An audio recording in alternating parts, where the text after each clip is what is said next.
बीत गेल पूरा लगन गे ओहिया बने सजन गे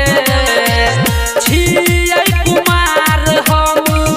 तोरे आस लगा के रखबौ रानिया बना के पुतोह बन जो तू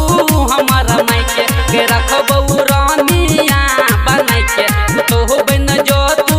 हमारा मायके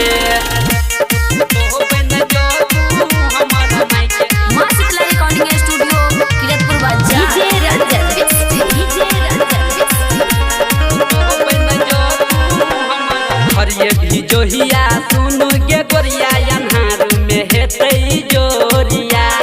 हर कैया छतिया बुझू न बतिया खिलबे जब पहनबे तू सरिया या हे हरिये भी जोहिया सुनो गे गोरिया अन्हार में हेतै जोरिया हर कैया छतिया बुझू न बतिया खिलबे जब पहनबे तू सरिया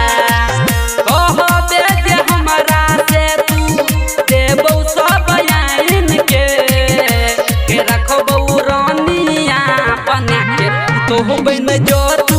हमारा मायके के रखबौ रानिया बना के तोह बन जो तू हमारा मायके तोह बन जो तू हमारा मायके मां शीतला रिकॉर्डिंग स्टूडियो किरतपुर बाजिया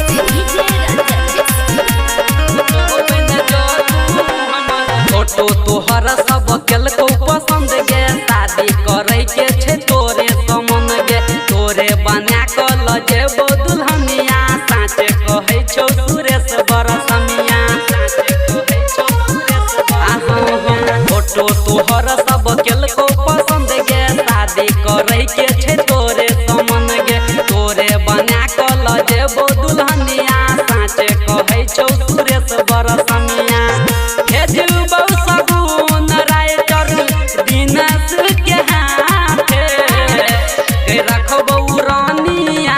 बना के तू बन जो तू हमारा मायके के रखबौ रानिया बना के तू बन जो तू हमारा मायके बन जो।